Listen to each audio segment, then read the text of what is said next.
From ABC News Radio, KMET 1490 in Southern California. This is Biz Ninja Entrepreneur Radio with your host, Tyler Jorgensen. Welcome out to Biz Ninja Entrepreneur Radio. I am your host, Tyler Jorgensen. And today we have the legendary, the infamous, the Las Vegas superstar, Brad Lea. Brad's coming to us from Las Vegas. And long before he became the difference maker, the life changer, and the CEO of Lightspeed VT, he was a sales guy. But Brad, my question to you as we get started is, when was the first moment in your life that you realized you were an entrepreneur? You know, I'd like to say about 6 years old. They in first grade, they sent me home with these candy bars to go sell. And they were the world's finest chocolates. And ultimately, I went home. I was from a blue-collar family, so I didn't really sell many to the family like I was supposed to.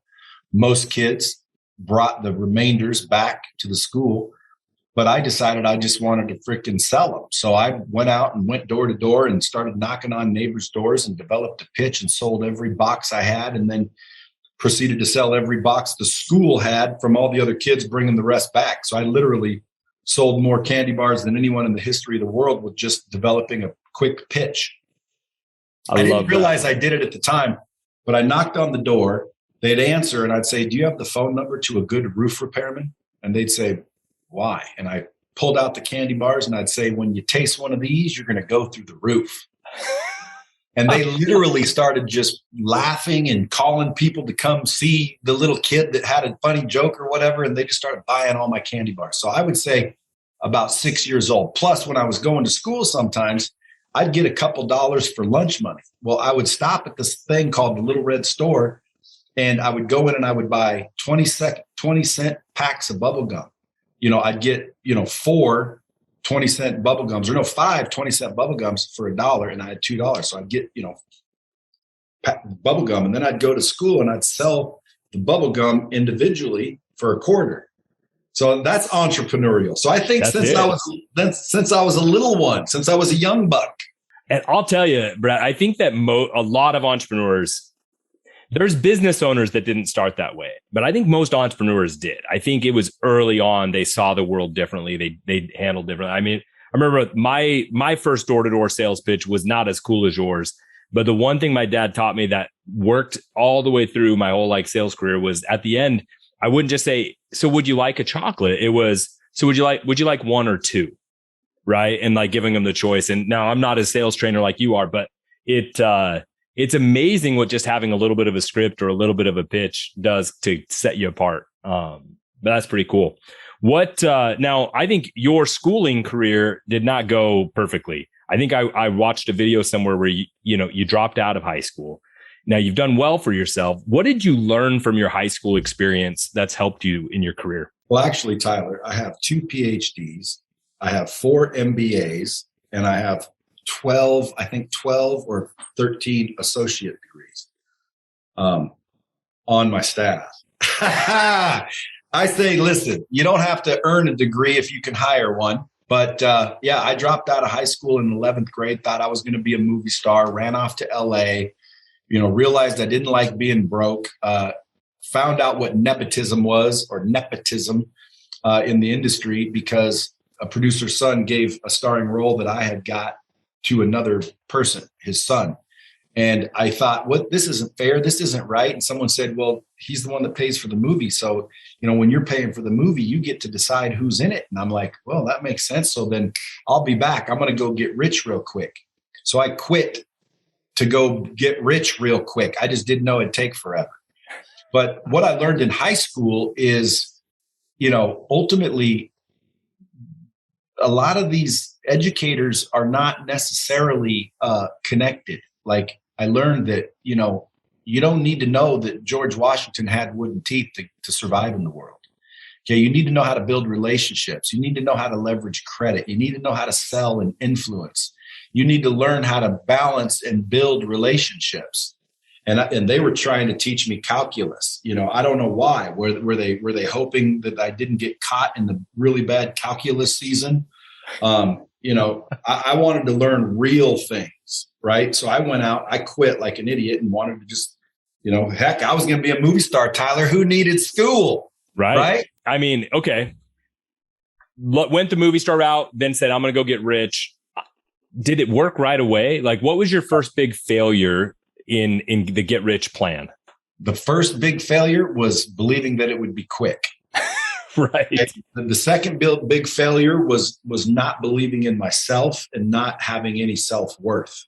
I didn't believe it was possible. So what's fascinating about that is that when you describe yourself as someone who's willing, like has the bravado to quit school to go to Hollywood, and then has the bravado to quit Hollywood to go get rich, I wouldn't think that self-worth was an issue. But there's a difference between like bravado and actually having good self-worth, right? Yeah. I mean, to value yourself isn't always the same thing as bravado.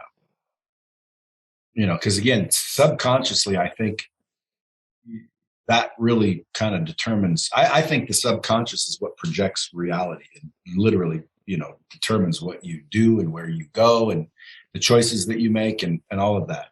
And so deep down, subconsciously, I didn't like myself. I didn't trust myself. I had guilt. I had shame. Everyone said I was going to end up in jail. Nobody thought I would make it.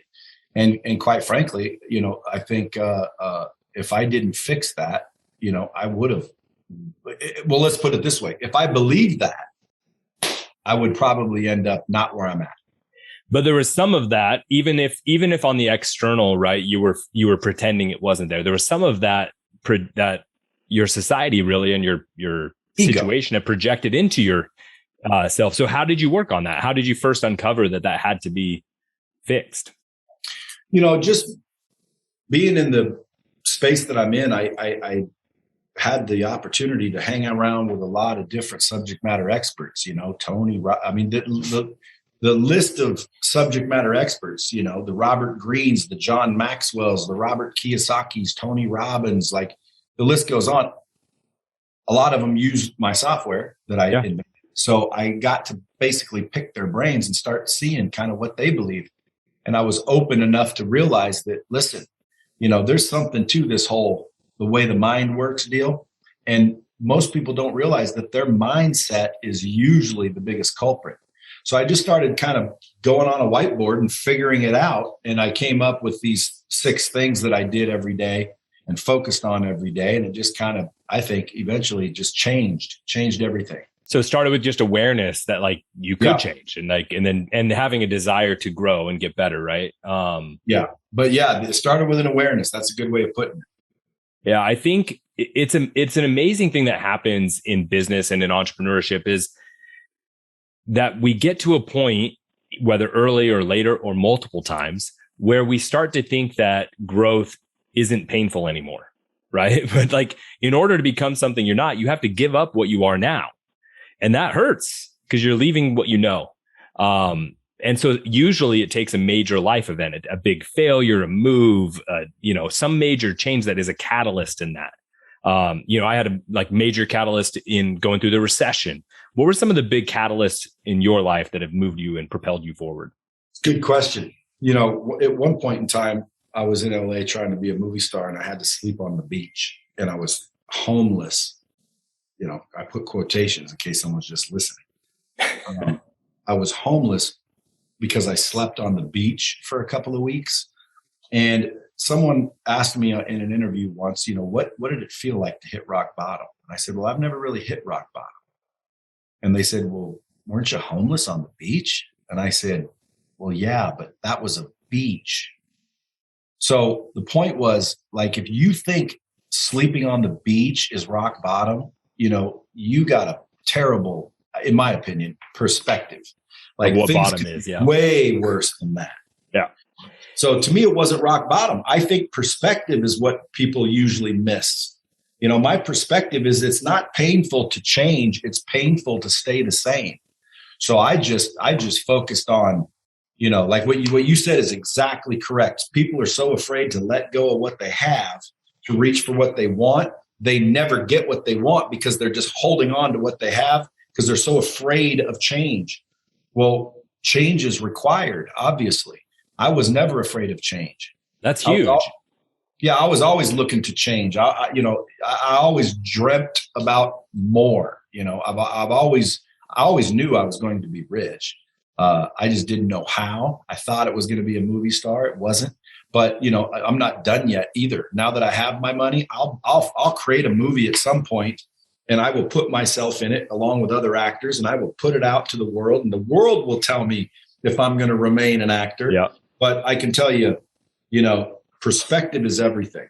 And now I talk so long, I forgot your original question, but I know perspective was the answer. Yeah, you got the answers. That's what matters. But it's remarkable how I love that your perspective of sleeping on the beach wasn't really rock bottom, because you have a broader perspective that you realized, even though that might have been an uncomfortable night for you and a tough couple of weeks for you, it wasn't that bad, right? And so I think for me, one of the biggest things that helped me get better perspective was travel and seeing the world and seeing a broader range of perspectives. And then like just talking to other people. That's actually why I started this show a decade ago, was to be able to talk to other people and learn. I mean, if I can learn from other people's failures, that's going to help me, right? One less failure I have to make on my own. But realizing like every person's struggle, it doesn't have to become your identity either, right? Like you have a problem, you went through something, you had a failure. It doesn't mean that's who you are, right? But I've also learned you got to separate yourself from who you are, even from your wins. Our wins and losses aren't our identity, right? And so you've got some really great like thoughts on self-identity and growth, and I've loved your perspective on it so far. What is something that every entrepreneur, what's a skill or a mindset thing that every entrepreneur needs to have? A skill or a mindset? Yeah, pick one. Let's go skill first. We were on mindset. Let's shift. Let's go skill. What's a skill that every entrepreneur needs to master? The ability to sell, close, and persuade. Influence. The skill of influence. Persuasion. The ability to sell and close.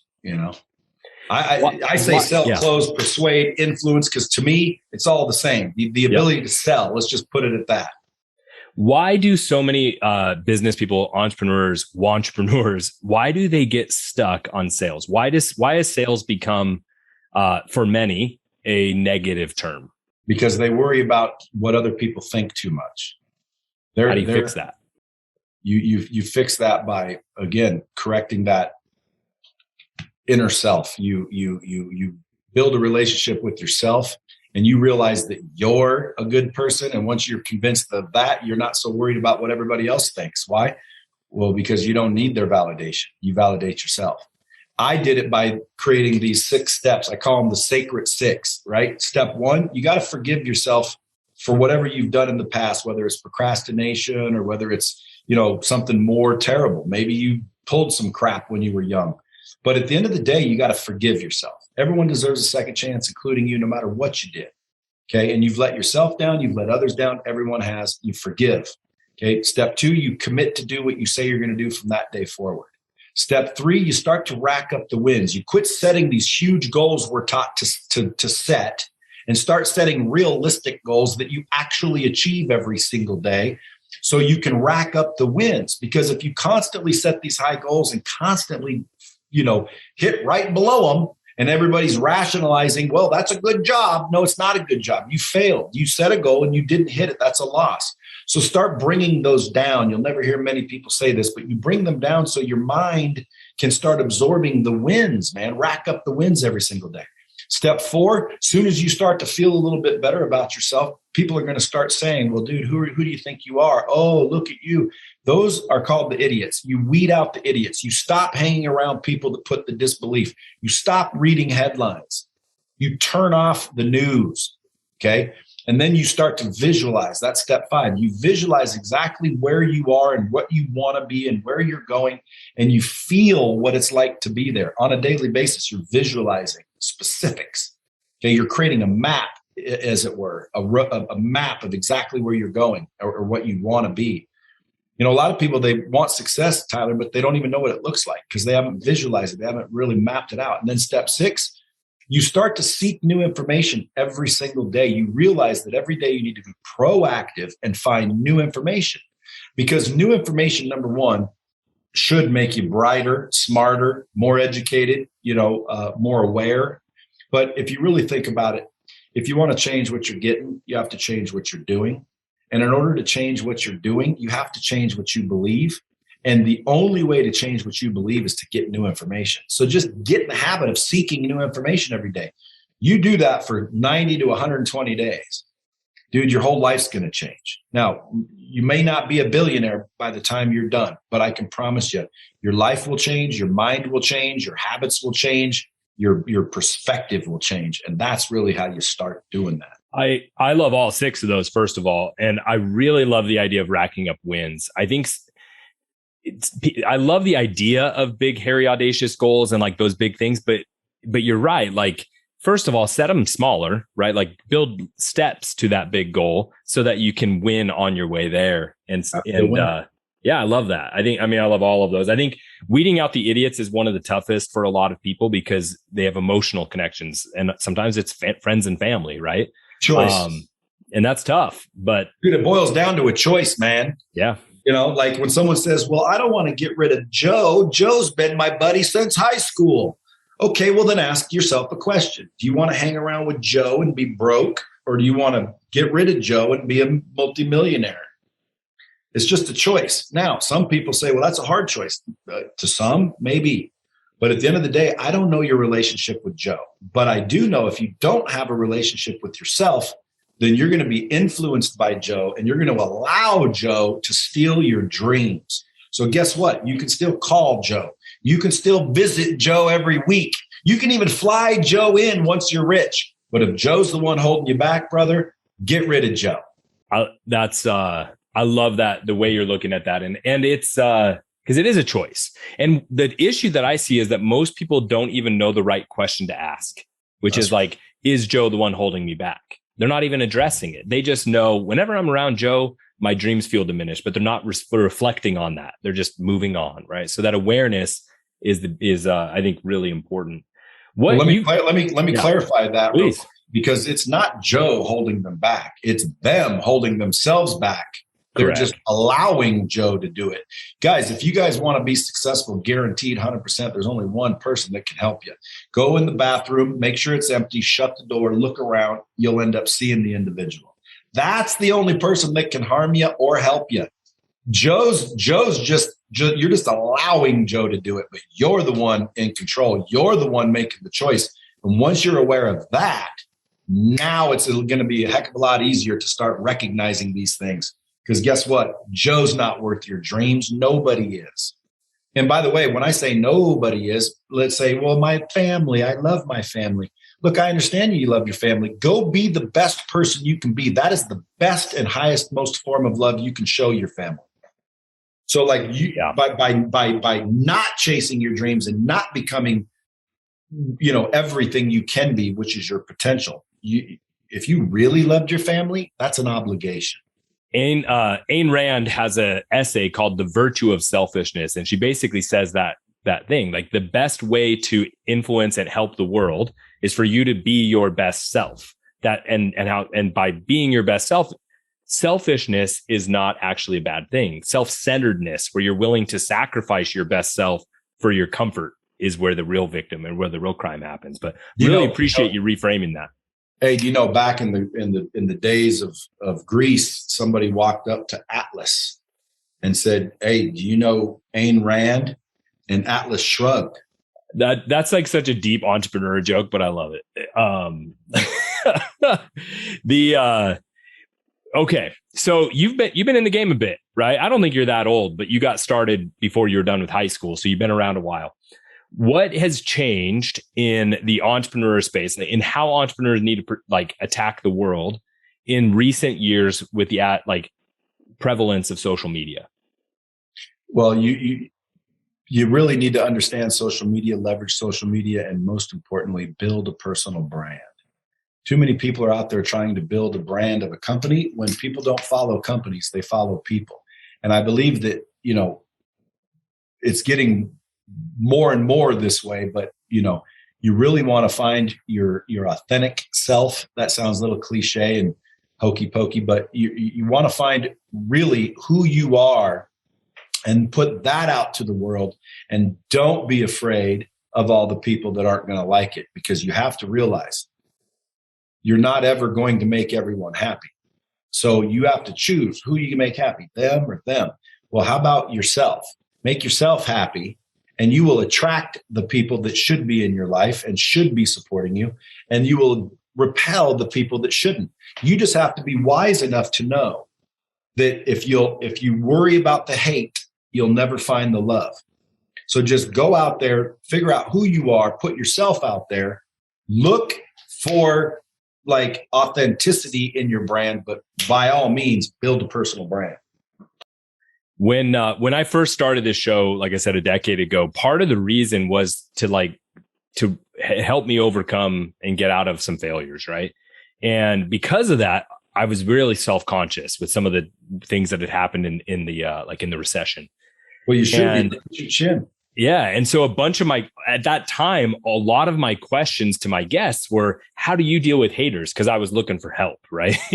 And what's interesting is it took me a long time to get to a point where I just don't care, because I'm confident enough in myself and in who I am and where I am and what I bring to the world that I'm not as mindful of the opinions of others. And what I learned from that personal experience is it's usually like 2 or 3 people that we give that much power to, right? And I love that it's us. We gave it to them, but so it's not them holding us back, but it's literally 1, 2, or 3 people. And if we can get strong enough internally, just deal with those 3, we can handle the rest. It's been fascinating. Nobody hated on you, I'm sure. Oh, there's at least 1 or 2, but again, you move on, man. Right? Nice and polite. Oh, they didn't. That was the hard thing. They'd be like, he's such a nice guy, but, right? And there'd always be the but you got to move on. You got to grow and you got to get stronger internally. You mentioned some big names, people that a lot of our guests have listened to and like Tony Robbins and Robert Kiyosaki and people like that. Yeah. How important is it to have people around you? Like, do you believe in that concept of like, show me who your 5 friends are and I'll show you who you are? Like that sort of a concept? 100%. It's 100% true. It's not a concept. It's a fact. It's a universal law. So how do you escalate yourself without abandoning the past, right? Because that becomes a real self-serving pocket of people for eventually. Well, again, you make a choice is the answer. Too many people want to complicate it, but make a choice. And when you say abandoning the past, dude, nobody wants to live in the past, man. Sure. Like you should be abandoning the past as fast as you can. You should be living in the present, quite frankly. And if anything, the future, but not the past. Like well, here's the thing. Like, I know that you're not be changed. No. It is gone forever and you cannot do anything about it. So guess what? There's no reason to live there. 0.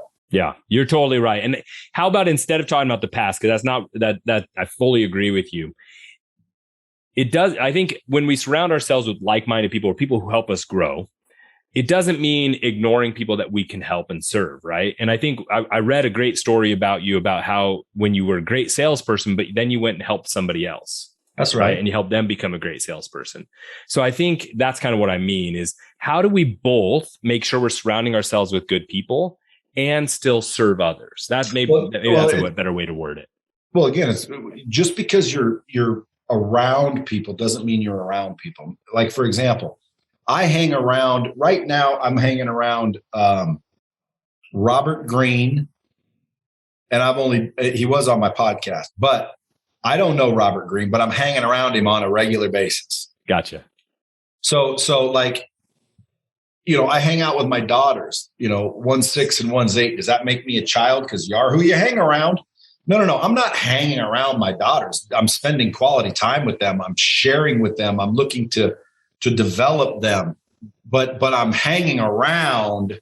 I'm listening to, I'm modeling Tony Robbins, Grant Cardone, Zig Ziglar, John Maxwell, other people.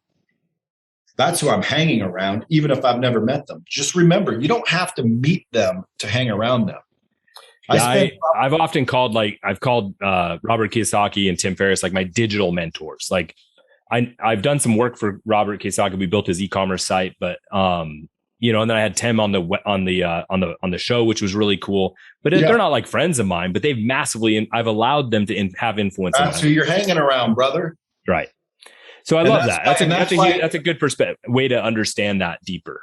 Yeah, because if you're hanging around your buddies from high school and they're all multimillionaires, I'll bet you are too. And if you're not, you soon will be. But if you're hanging around your buddies who are smoking weed, not that you can't freaking win smoking weed. I know a lot of people that have. All I'm saying is you're hanging around the weed smoking crew that just wants to play Xbox. They're living in the past about the college days and the football days when they were all grand and all the girls loved them. Well, dude, listen, that's in the past. Like right now, what are we doing? Well, you're working as a plumber. You're freaking not working right now because you're focused on COVID. You're blaming the president for all the bull crap. Like, come on, people, go look in the mirror. Now, if you're hanging around those people, snip the umbilical cords, kids, or then again, and I say this a lot, don't complain. Why? Well, because, dude, if you're only getting what you tolerate. So if you're getting it right now, it's only because you're tolerating it. And if you're tolerating it, what are you complaining about? You know the boss, don't you? You know the person that can change that, right? Like, who are you waiting to meet? I love that. It's very stoic of you. Very true, though, man. I mean, and I think the underlying current of everything I feel that you've shared with us on the show has been personal accountability. Like, you're the guy, you're the boss. I love that. You know the boss. Go talk to him about making some changes around here, right? Like, he's in charge. Go do it. You know, and it'd be like me walking into my company, not liking everything that's going on, and then going, man, I wish I knew the person that ran this place. If only we could make some changes around here, right? Yeah, me being frustrated at my own company would be an example of what a million people are going through. They literally understand that it boils down to a choice. And a lot of times those choices are tough. We're going to affect somebody's life. We're going to affect our own. We're afraid what might happen. Might I blow out my top people? Might I lose? You know, what if I lose? What is everyone going to think? And right. When you look at it, it's just because everybody's so worried about what everybody else thinks that they fail to really consider what they think. And if you can focus on what you think, that's what's important. You're the most important person in your life, Tyler. Thanks, man. I feel like I just got like a personal pep talk and I'm super hyped. Hey, I've loved what you've shared. I don't normally give unsolicited advice, but I'm going to today because you got a 6-year-old and 8-year-old, and my little girls just went into freshman year and senior year of high school this week. Holy cow, that goes fast. And so, I love that you're spending time with them and putting influence. I'm not giving you any advice. I'm just telling you to hang on to it and enjoy it. But last question for you before we wrap up the show.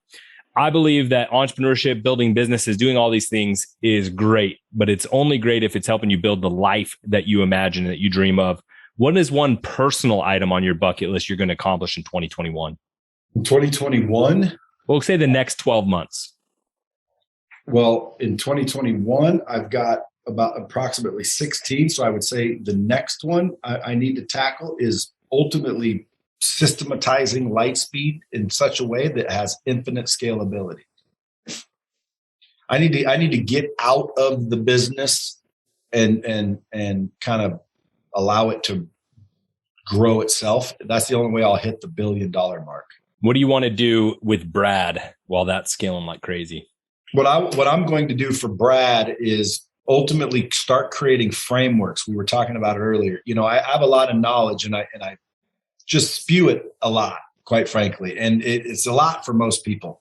And I think it'll be more valuable if I just build out the frameworks. Now, you know, people can actually get that impact. So I'm going to be spending the rest of 2021 building out my frameworks. I just finished my book called Lessons I've Learned the Hard Way. It's called The Hard Way. And so getting that out is a big check I just did. What else? That's about it. A lot of good stuff. All right, Brad, super appreciate you. Very grateful that you took the time to come out on the show and share all these, drop some bombs and share this wisdom with our guests here on Biz Ninja Radio.